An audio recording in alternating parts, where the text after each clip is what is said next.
अब हम लोग जानते हैं कि कार्बन 14 का उत्पत्ति कैसे हुआ। तो चलिए जानते हैं।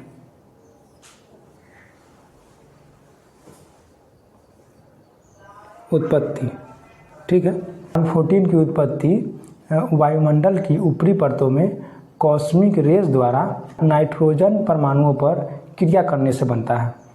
समझ गए आप लोग? तो इसकी उत्पत्ति के बारे में आप लोग जान गए कि इसमें जो ये हम बार बार बात कर रहे हैं कॉस्मिक रेज के बारे में, या यूं कहिए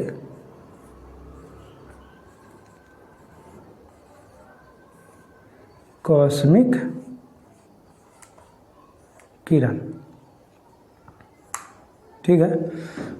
कॉस्मिक रेज कहिए या कॉस्मिक किरण कहिए, ये आखिर है क्या? हम तो उत्पत्ति में आपको बताएं, कार्बन 14 की उत्पत्ति वायुमंडल के ऊपरी परतों में कॉस्मिक किरण द्वारा नाइट्रोजन परमाणुओं पर क्रिया करने से बनता है। तो ये क्या है कॉस्मिक किरण? ये क्या है? कमेंट्स में आप लोग बताइए कि ये क्या है कॉस्मिक किरण। ये देखने में बहुत ही छोटा लग रहा था, मैं भी इसे स्किप कर रहा था, जाने दे रहा था, लेकिन जब इसके बारे में जाना और अध्ययन किया तो पता चला कि कॉस्मिक किरण, उसके बारे में थोड़ा बहुत जानना जरूरी है। तो हम लोग पहले कॉस्मिक किरण के बारे में जान लेते हैं कि कॉस्मिक किरण आखिर है क्या। तो सवाल ये उठता है कि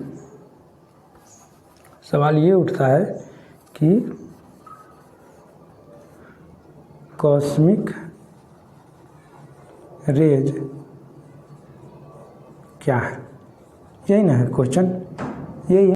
तो कॉस्मिक किरण जो है वो बाहरी अंतरिक्ष से आने वाली एक अत्यधिक ऊर्जावान क्या है? कण है, यानी हाई इनर्जेटिक पार्टिकल्स है, जो कितनी गति से आती है हमारे वायुमंडल में? प्रकाश की गति से आती है। और ये क्या कर रहा है? ये लगातार हमारे वायुमंडल पर बरसते हैं। ये मूल रूप से प्रोटॉन और अन्य परमाणुएं नाभिक होते हैं। तो सूर्य, सुपरनोवा और अन्य खगोलीय पिंड से उत्पन्न होते हैं। और ये लगातार वायुमंडल पे बरस रहे हैं क्या? कॉस्मिक किरण। तो ये वायुमंडल पर जब बौछार करते हैं तो ये कम ऊर्जावान कणों से टकराकर कम ऊर्जा वाले कणों की क्या करते हैं? बौछार करते हैं। वैज्ञानिक को शुरुआत में लगा कि ये क्या है? विद्युत चुंबकीय विकिरण है। बाद में पता चला कि नहीं, ये क्या है? कण है। मैं आशा करता हूँ कि आप लोग इसके उत्पत्ति के बारे में समझ गए होंगे, कॉस्मिक किरण के बारे में। अगर कोई डाउट है तो कमेंट्स में बताइए कि आप लोग को क्या डाउट है। तो उत्पत्ति तो आप लोग जान गए कि कॉस्मिक किरण का उत्पत्ति कैसे होता है, ठीक है। अब आगे का क्या है कि जब कार्बन 14 को हम आपको बताए थे कि आगे वाले टॉपिक में या आगे इसी क्लास में हम आपको बताएंगे कि कार्बन 14 का जो है ये तो वायुमंडल के थ्रू बताएं कि इसकी उत्पत्ति कैसे हुआ कॉस्मिक किरण का, लेकिन हम लोग बात कर रहे हैं कार्बन 14 का। तो कार्बन 14 को जब मार्टिन कैमेन और सैम रूबेन ने जब प्रयोगशाला में जो विधि अपनाया था, तो उसको यहाँ पर देख लेते हैं कि प्रयोगशाला में कार्बन 14 का निर्माण कैसे हुआ था। तो अभी तक हम लोग क्या जाने? अभी तक हम लोग जाने कि कार्बन 14 का खोज किसने किया, कार्बन 14 पद्धति का खोज किसने किया, ये भी जाने कि कार्बन 14 काम कैसे करता है। और अभी हम लोग थोड़ा देर पहले जाने कि इसकी उत्पत्ति कैसे हुई, और उसमें आया कॉस्मिक किरण। तो कॉस्मिक किरण के बारे में भी जाने कि उसका भी उत्पत्ति कैसे हुआ, कैसे वो हमारे वायुमंडल तक आता है। अब अगला जो सवाल है वो ये है कि कार्बन 14 जो है वो प्रयोगशाला में उसका निर्माण कैसे हुआ और इसका अभिक्रिया क्या है, यानी रिएक्शन क्या है। तो अगला सवाल यही है कि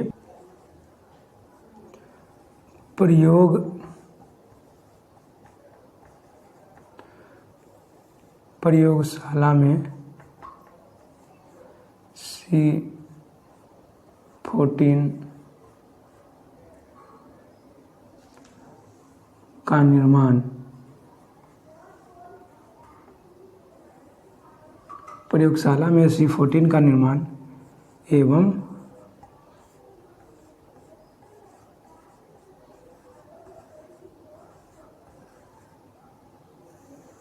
रासायनिक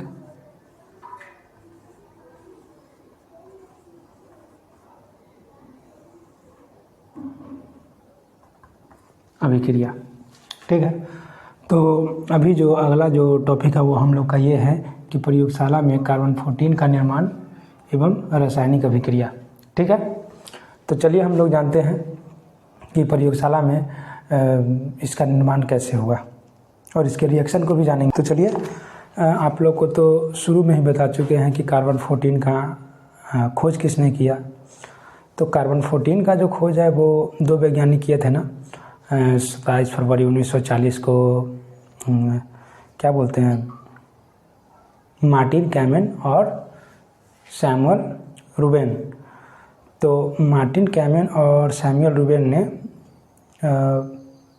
प्राकृतिक रूप से नहीं, जब वो लोग लैब में करेंगे या प्रयोगशाला में करेंगे तो क्या होगा, आर्टिफिशियल होगा, कृत्रिम तरीके से वो लोग कार्बन 14 का निर्माण किया। तो वो कैसे किया वो हम लोग जानते हैं। प्रयोगशाला में कार्बन 14 का निर्माण करने से पहले मार्टिन कैमेन और सैमुअल रूबेन ने कार्बन 14 के लिए विस्तार से अध्ययन कर रहे थे। विस्तार से क्या कर रहे थे, अध्ययन कर रहे थे। तो वो उस समय क्या अध्ययन कर रहे थे, आप लोग को शुरू में भी बताए थे कि वो अध्ययन जैविक प्रणालियों में कर रहे थे। जैविक प्रणालियों में कार्बन के समस्थानिक के ऊपर अध्ययन कर रहे थे।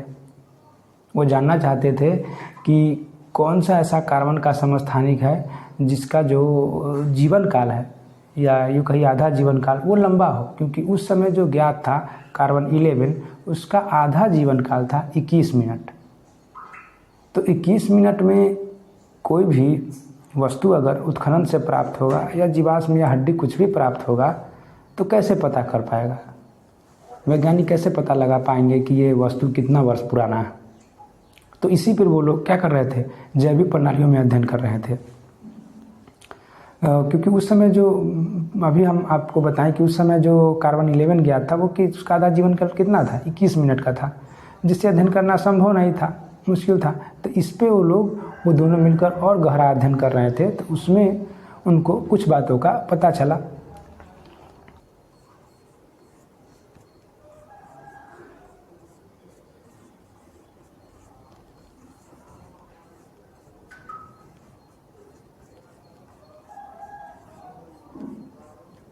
इसी का अगर हिंदी नाम जानेंगे तो आप लोगों को पता है रासायनिक अभिक्रिया, यानी केमिकल रिएक्शन।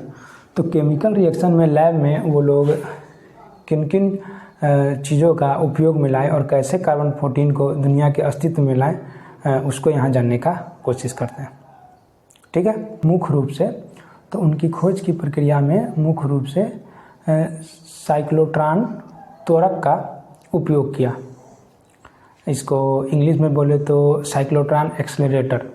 एक्सेलरेटर आप लोग समझ गए होंगे, गति बढ़ाना और कम करना या स्थिर करना, इसको एक्सेलरेटर कहते हैं। तो खोज की प्रक्रिया में वो जो सबसे पहले जो एक कण लिए वो क्या लिए, साइक्लोट्रॉन एक्सेलरेटर। ठीक है, और दूसरा जो वस्तु का उपयोग किए उसका नाम है ग्रेफाइट। ठीक है, उन्होंने सबसे पहले कार्बन 14 की खोज की प्रक्रिया में सर्वप्रथम साइक्लोट्रॉन एक्सेलरेटर का उपयोग किया।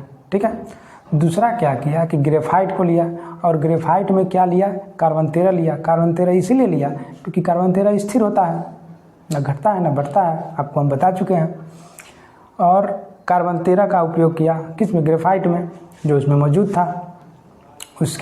उसके बाद ग्रेफाइट पर साइक्लोट्रॉन से ड्यूट्रॉन तो समझते हैं ना आप लोग, इसका जो रासायनिक नाम है क्या है, 2H है।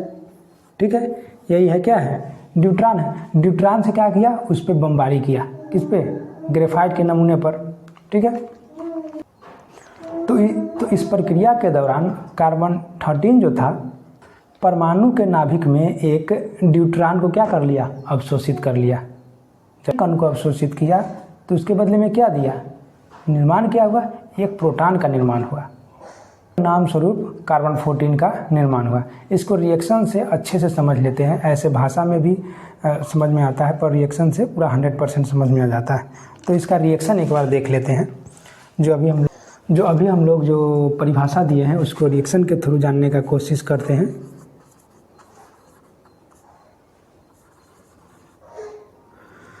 दोनों वैज्ञानिक जब इसकी खोज की प्रक्रिया में क्या पहले बताए थे पहला पॉइंट आपको बताए थे कि साइक्लोट्रॉन एक्सेलरेटर का उपयोग किया, जिसमें गति को कम बेसी करने वाला यंत्र लिया। ठीक है, वो एक यंत्र है।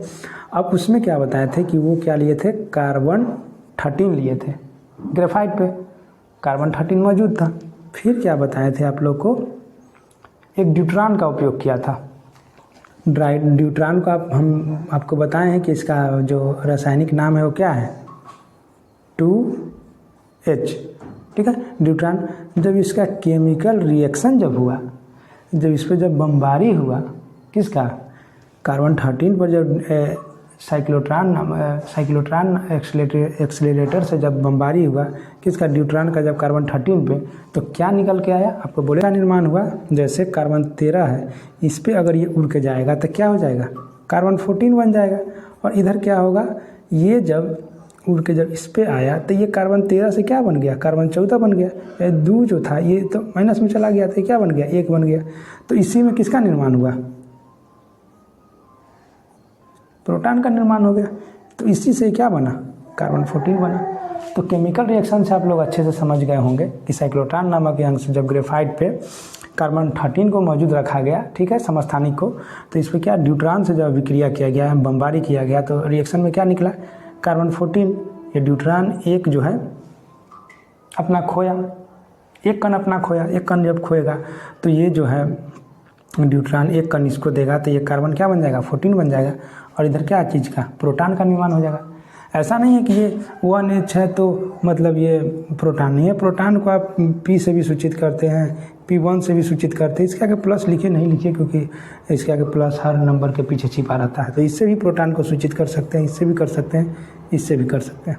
ठीक है, यहाँ रिएक्शन में इस चीज़ को समझने के लिए कि ड्यूट्रॉन में जब 2H का उपयोग किया गया है तो प्रोटॉन में भी H का ही लेके चलेंगे। अगर यहाँ पे मान के चलिए हम P लिख देंगे तो बोलेंगे ये P कहाँ से आ गया, प्रोटॉन। ये तो सूचित करने के लिए है। ठीक है, तो यही था। परिभाषा से भी और रिएक्शन से भी आप लोग समझ गए होंगे कि कैसे दोनों वैज्ञानिक कार्बन 14 का निर्माण किए। क्योंकि कार्बन 11 से 21 मिनट के अंदर में किसी भी चीज़ का पता लगाना नामुमकिन नहीं, असंभव था। जो उस पर काम नहीं भी चला वो वहीं पे अमुक रह गया। तो आज के लिए बस इतना ही। अगर ये क्लास में या सेशन में कोई तरह का डाउट हो या प्रॉब्लम हो तो आप लोग कमेंट्स में बताइए कि क्या प्रॉब्लम है।